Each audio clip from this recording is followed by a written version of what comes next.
Chapter 7 of Creepy Tales by Edgar Allan Poe. The Premature Burial. There are certain themes of which the interest is all-absorbing, but which are too entirely horrible for the purposes of legitimate fiction. These the mere romanticist must eschew if he do not wish to offend or to disgust. They are, with propriety, handled only when the severity and majesty of truth sanctify and sustain them. We thrill, for example, with the most intense of pleasurable pain over the accounts of the passage of the Beresina, of the earthquake at Lisbon, of the plague at London, of the massacre of St. Bartholomew, or of the stifling of the 123 prisoners in the Black Hole at Calcutta. But in these accounts it is the fact, it is the reality, it is the history which excites. As inventions, we should regard them with simple abhorrence. I have mentioned some few of the more prominent and august calamities on record, but in these it is the extent, not less than the character, of the calamity which so vividly impresses the fancy. I need not remind the reader that from the long and weird catalogue of human miseries I might have selected many individual instances more replete with essential suffering than any of these vast generalities of disaster. The true wretchedness, indeed the ultimate woe, is particular, not diffuse. That the ghastly extremes of agony are endured by man, the unit, and never by man, the mass. For this let us thank a merciful God. To be buried while alive is beyond question the most terrific of these extremes which has ever fallen to the lot of mere mortality. That it has frequently, very frequently, so fallen will scarcely be denied by those who think. The boundaries which divide life from death are at best shadowy and vague. Who shall say where the one ends and where the other begins? We know that there are diseases in which occur total cessations of all the apparent functions of vitality, and yet in which these cessations are merely suspensions, properly so called.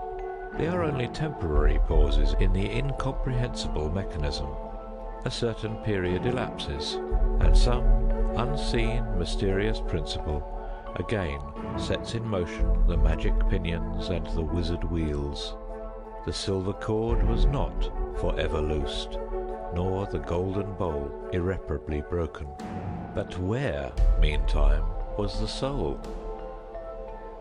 Apart, however, from the inevitable conclusion a priori that such causes must produce such effects, that the well-known occurrence of such cases of suspended animation must naturally give rise now and then to premature interments, apart from this consideration, we have the direct testimony of medical and ordinary experience to prove that a vast number of such interments have actually taken place. I might refer at once, if necessary, to 100 well-authenticated instances. One of very remarkable character, and of which the circumstances may be fresh in the memory of some of my readers, occurred not very long ago in the neighbouring city of Baltimore, where it occasioned a painful, intense, and widely extended excitement. The wife of one of the most respectable citizens, a lawyer of eminence and a member of Congress, was seized with a sudden and unaccountable illness which completely baffled the skill of her physicians. After much suffering, she died, or was supposed to die. No one suspected, indeed, or had reason to suspect, that she was not actually dead. She presented all the ordinary appearances of death. The face assumed the usual pinched and sunken outline. The lips were of the usual marble pallor. The eyes were lustreless. There was no warmth. Pulsation had ceased. For 3 days the body was preserved unburied, during which it had acquired a stony rigidity. The funeral, in short, was hastened on account of the rapid advance of what was supposed to be decomposition. The lady was deposited in her family vault, which for 3 subsequent years was undisturbed. At the expiration of this term, it was opened for the reception of a sarcophagus. But alas, how fearful a shock awaited the husband, who personally threw open the door. As its portals swung outwardly back, some white apparelled object fell rattling within his arms. It was the skeleton of his wife in her yet unmoulded shroud. A careful investigation rendered it evident that she had revived within 2 days after her entombment, that her struggles within the coffin had caused it to fall from a ledge or shelf to the floor, where it was so broken as to permit her escape. A lamp which had been accidentally left full of oil within the tomb was found empty. It might have been exhausted, however, by evaporation. On the uttermost of the steps which led down into the dread chamber was a large fragment of the coffin, with which it seemed that she had endeavoured to arrest attention by striking the iron door. While thus occupied, she probably swooned, or possibly died, through sheer terror, and, in failing, her shroud became entangled in some ironwork which projected interiorly. Thus she remained, and thus she rotted, erect. In the year 1810, a case of living inhumation happened in France, attended with circumstances which go far to warrant the assertion that truth is indeed stranger than fiction. The heroine of the story was a Mademoiselle Victorine Lafourcade, a young girl of illustrious family, of wealth, and of great personal beauty. Among her numerous suitors was Julien Bossuet, a poor litterateur or journalist of Paris. His talents and general amiability had recommended him to the notice of the heiress, by whom he seems to have been truly beloved. But her pride of birth decided her finally to reject him, and to wed a Monsieur Renelle, a banker and a diplomatist of some eminence. After marriage, however, this gentleman neglected and perhaps even more positively ill-treated her. Having passed with him some wretched years, she died. At least, her condition so closely resembled death as to deceive everyone who saw her. She was buried, not in a vault, but in an ordinary grave in the village of her nativity. Filled with despair and still inflamed by the memory of a profound attachment, the lover journeys from the capital to the remote province in which the village lies, with the romantic purpose of disinterring the corpse and possessing himself of its luxuriant tresses. He reaches the grave. At midnight, he unearths the coffin, opens it, and is in the act of detaching the hair when he is arrested by the unclosing of the beloved eyes. In fact, the lady had been buried alive. Vitality had not altogether departed, and she was aroused by the caresses of her lover from the lethargy which had been mistaken for death. He bore her frantically to his lodgings in the village. He employed certain powerful restoratives, suggested by no little medical learning. In fine, she revived. She recognized her preserver. She remained with him until, by slow degrees, she fully recovered her original health. Her woman's heart was not adamant, and this last lesson of love sufficed to soften it. She bestowed it upon Bossuet. She returned no more to her husband, but, concealing from him her resurrection, fled with her lover to America. 20 years afterward, the two returned to France, in the persuasion that time had so greatly altered the lady's appearance that her friends would be unable to recognize her. They were mistaken, however, for at the first meeting, Monsieur Renelle did actually recognize and make claim to his wife. This claim she resisted, and a judicial tribunal sustained her in her resistance, deciding that the peculiar circumstances, with the long lapse of years, had extinguished, not only equitably, but legally, the authority of the husband. The Chirurgical Journal of Leipzig, a periodical of high authority and merit, which some American bookseller would do well to translate and republish, records in a late number a very distressing event of the character in question. An officer of artillery, a man of gigantic stature and of robust health, being thrown from an unmanageable horse, received a very severe contusion upon the head, which rendered him insensible at once. The skull was slightly fractured, but no immediate danger was apprehended. Trepanning was accomplished successfully. He was bled, and many other of the ordinary means of relief were adopted. Gradually, however, he fell into a more and more hopeless state of stupor, and finally it was thought that he died. The weather was warm, and he was buried with indecent haste in one of the public cemeteries. His funeral took place on Thursday. On the Sunday following, the grounds of the cemetery were, as usual, much thronged with visitors, and about noon an intense excitement was created by the declaration of a peasant that while sitting upon the grave of the officer he had distinctly felt a commotion of the earth, as if occasioned by one struggling beneath. At first little attention was paid to the man's asseveration, but his evident terror and the dogged obstinacy with which he persisted in his story had at length their natural effect upon the crowd. Spades were hurriedly procured, and the grave, which was shamefully shallow, was in a few minutes so far thrown open that the head of its occupant appeared. He was then seemingly dead, but he sat nearly erect within his coffin, the lid of which, in his furious struggles, he had partially uplifted. He was forthwith conveyed to the nearest hospital, and there pronounced to be still living, although in an asphytic condition.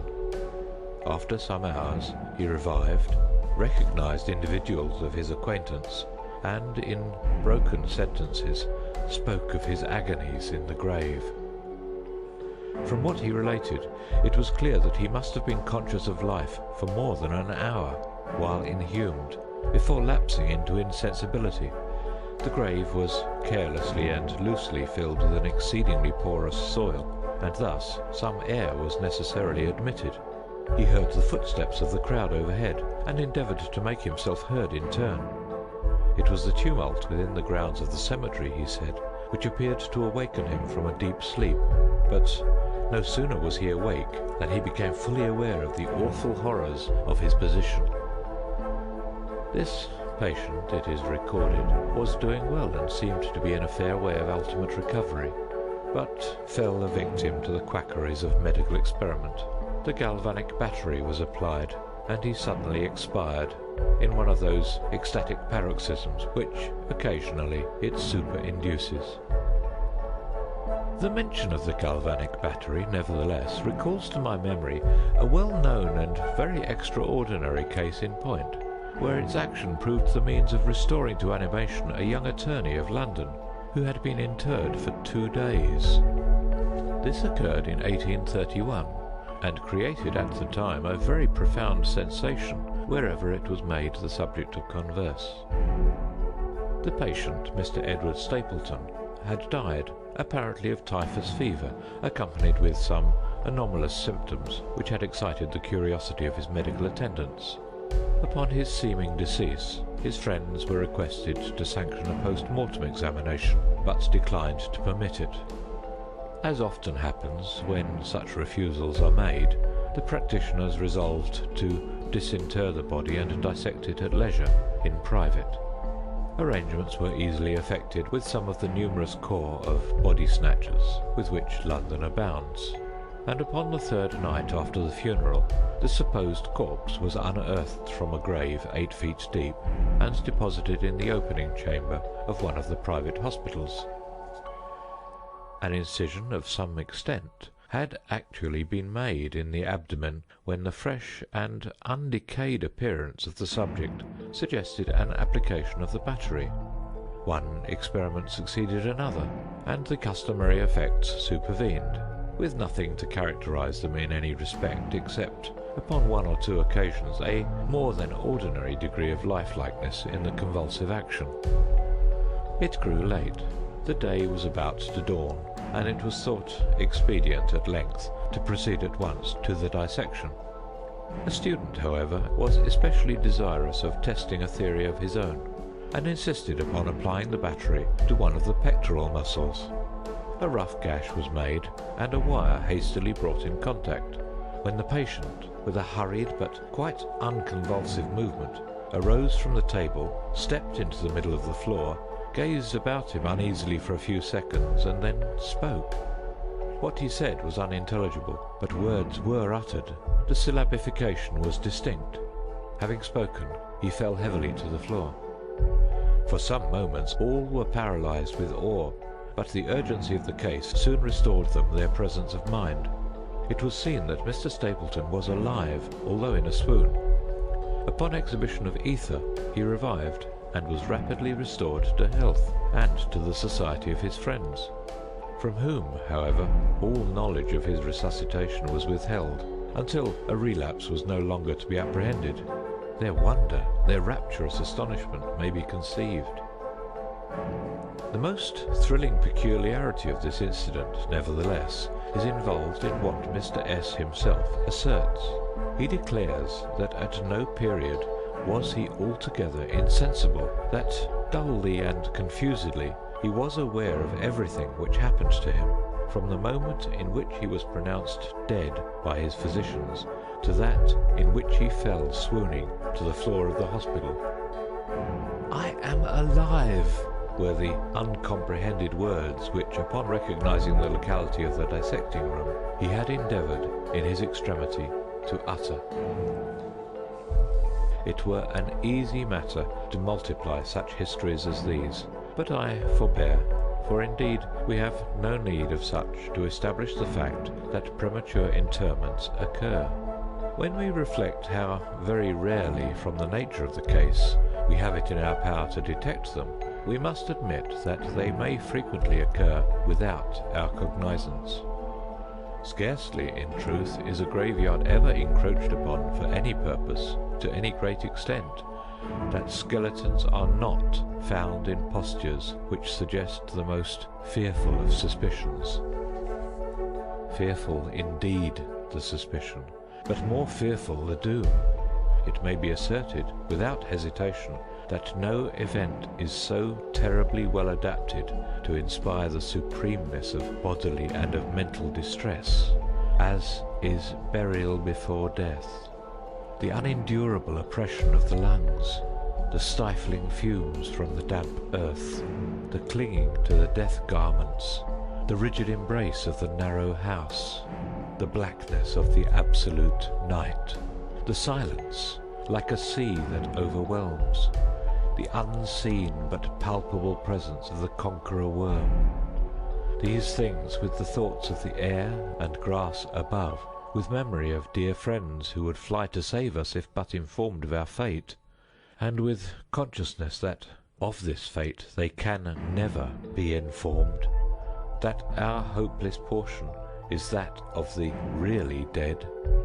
These considerations, I say, carry into the heart which still palpitates a degree of appalling and intolerable horror from which the most daring imagination must recoil. We know of nothing so agonizing upon earth.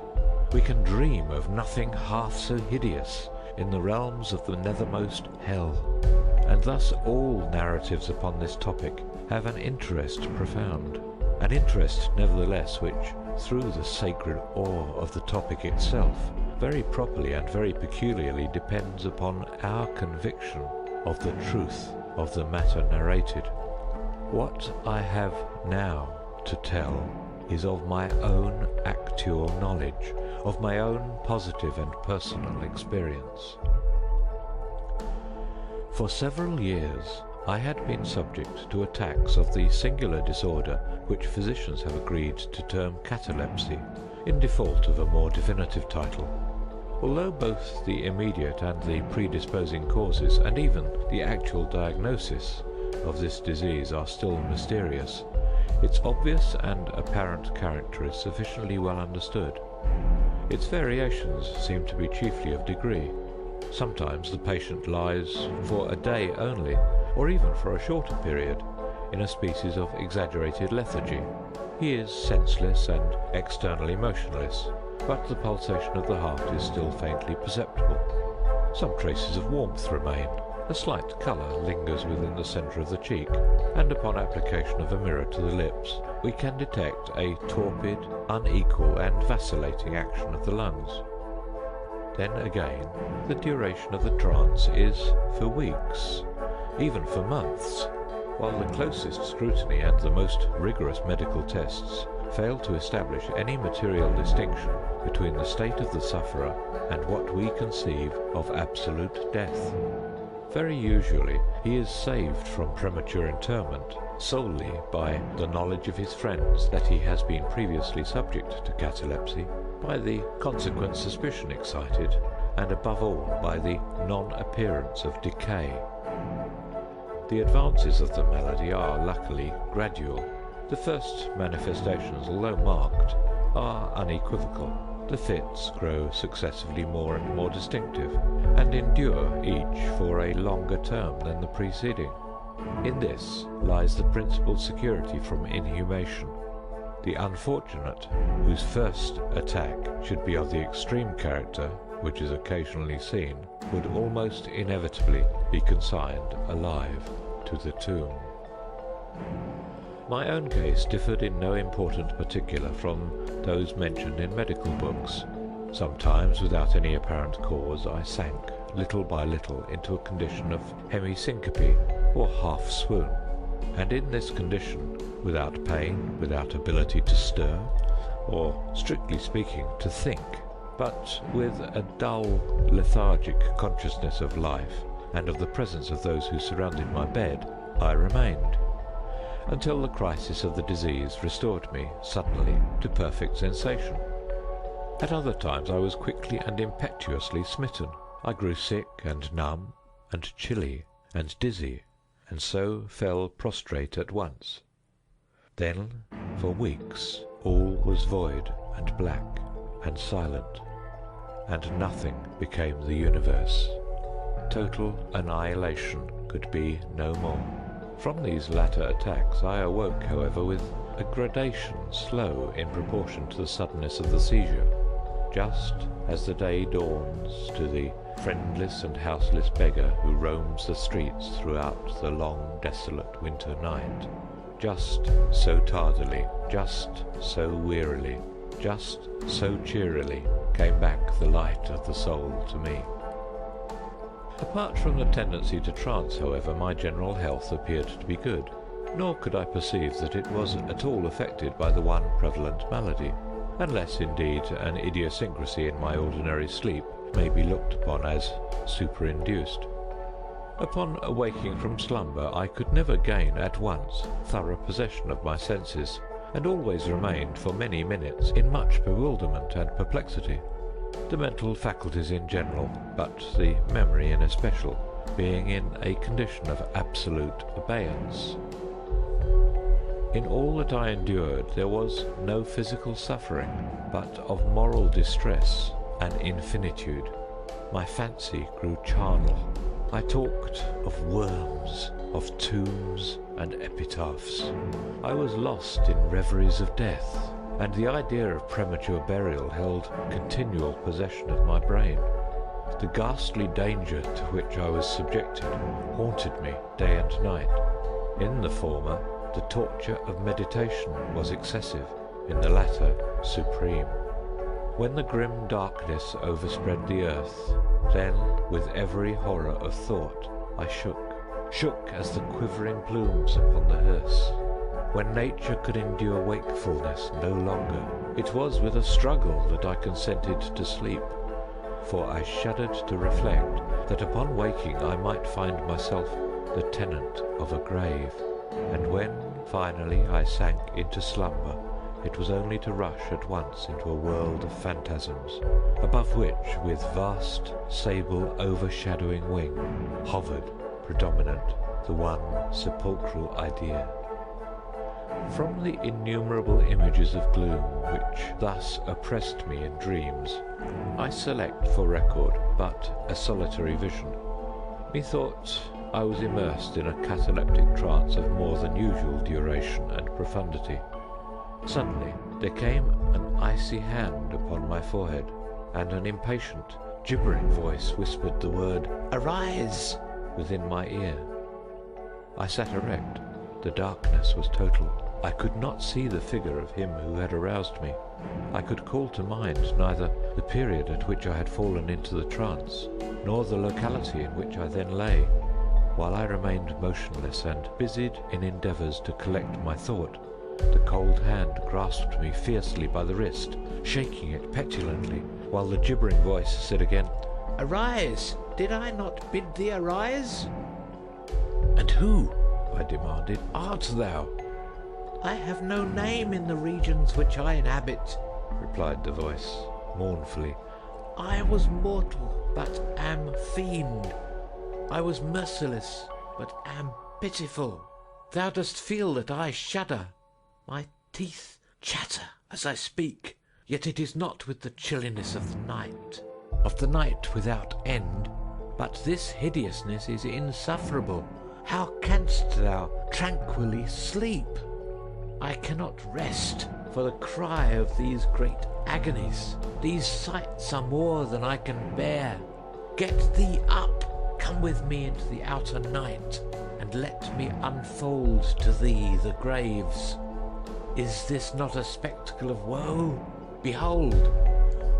I looked, and the unseen figure, which still grasped me by the wrist, had caused to be thrown open the graves of all mankind, and from each issued the faint phosphoric radiance of decay, so that I could see into the innermost recesses, and there view the shrouded bodies in their sad and sullen slumbers with the worm. But, alas, the real sleepers were fewer by many millions than those who slumbered not at all. And there was a feeble struggling, and there was a general sad unrest, and from out the depths of the countless pits there came a melancholy rustling from the garments of the buried, and of those who seemed tranquilly to repose, I saw that a vast number had changed, in a greater or less degree, the rigid and uneasy position in which they had originally been entombed. And the voice again said to me as I gazed, "Is it not a pitiful sight?" But before I could find words to reply, the figure had ceased to grasp my wrist.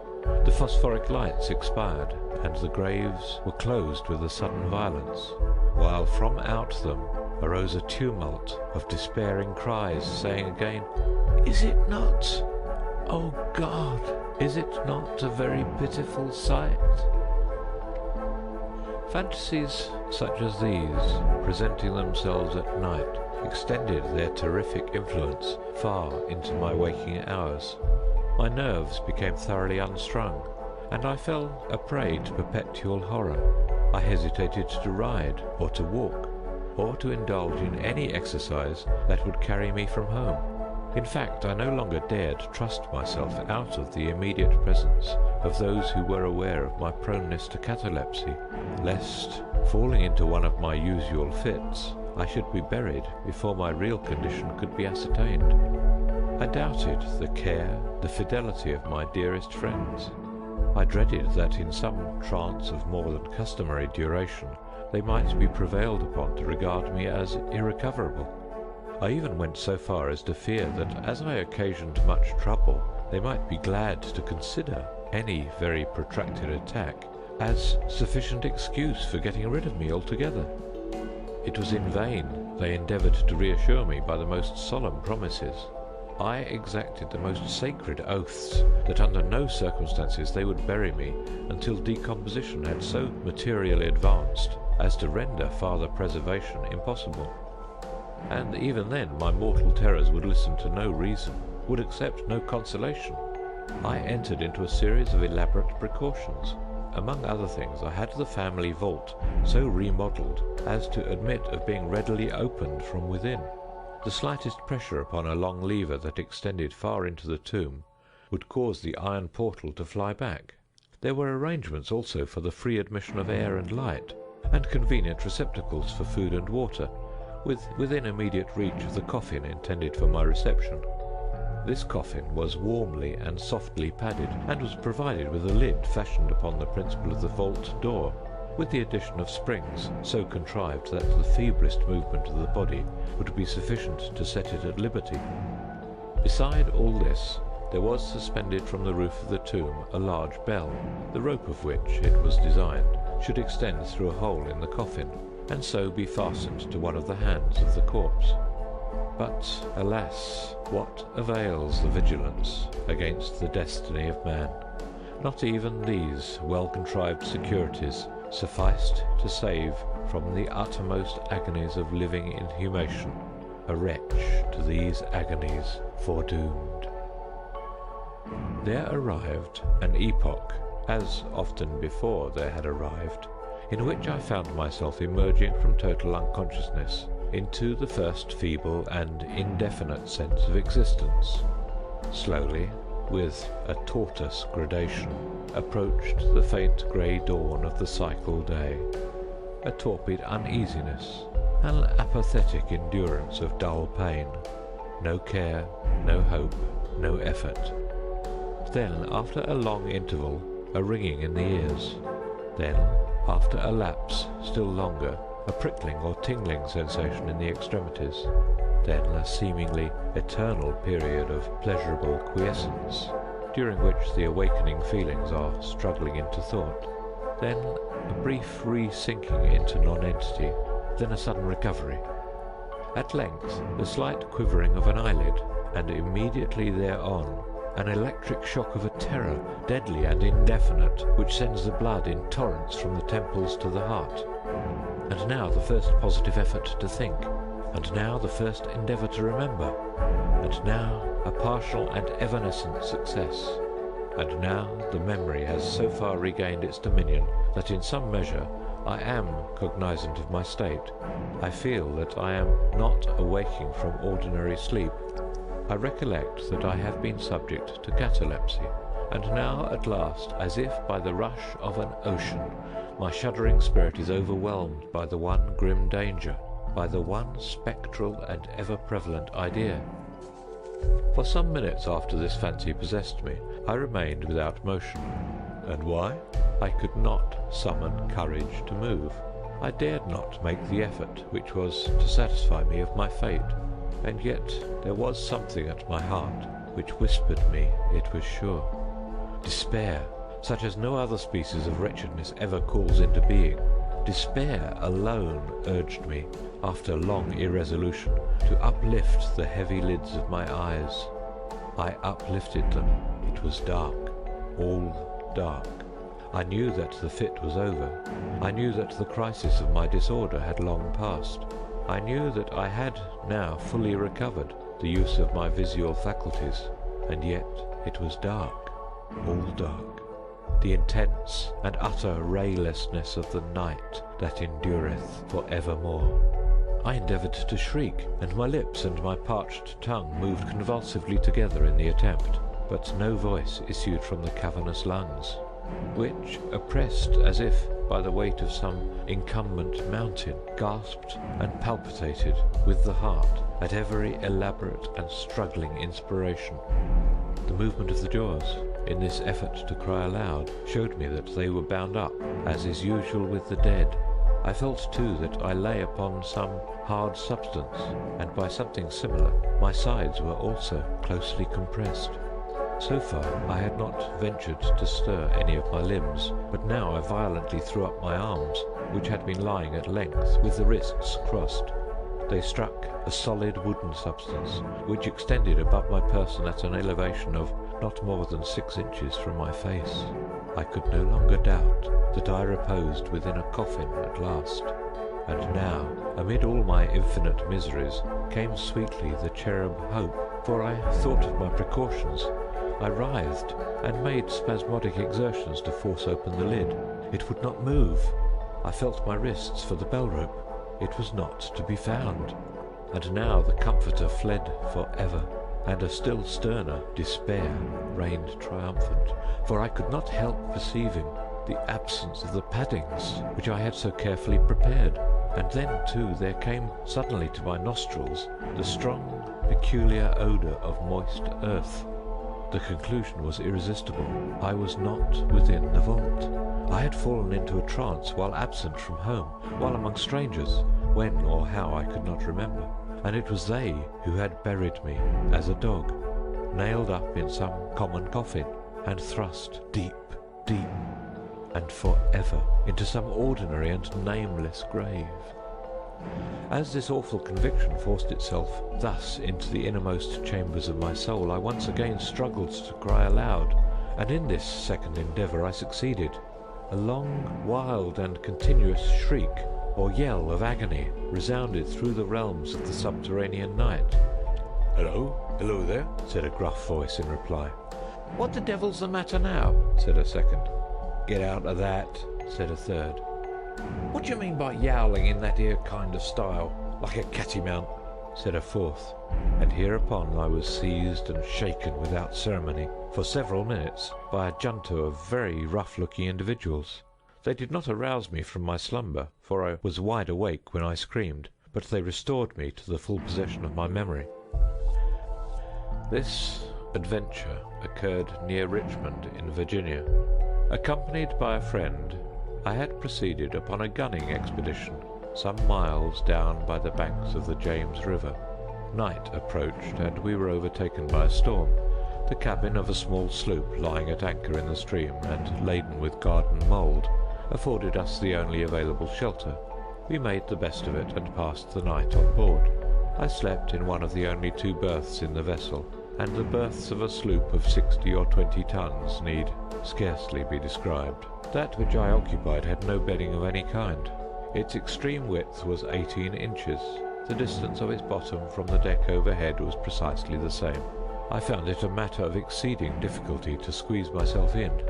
Nevertheless, I slept soundly, and the whole of my vision, for it was no dream and no nightmare, arose naturally from the circumstances of my position, from my ordinary bias of thought, and from the difficulty to which I have alluded of collecting my senses, and especially of regaining my memory for a long time after awaking from slumber. The men who shook me were the crew of the sloop, and some labourers engaged to unload it. From the load itself came the earthy smell. The bandage about the jaws was a silk handkerchief, in which I had bound up my head, in default of my customary nightcap. The tortures endured, however, were indubitably quite equal for the time to those of actual sepulture. They were fearfully, they were inconceivably hideous. But out of evil proceeded good, for their very excess wrought in my spirit an inevitable revulsion. My soul acquired tone, acquired temper. I went abroad, I took vigorous exercise, I breathed the free air of heaven. I thought upon other subjects than death. I discarded my medical books. Buchan I burned.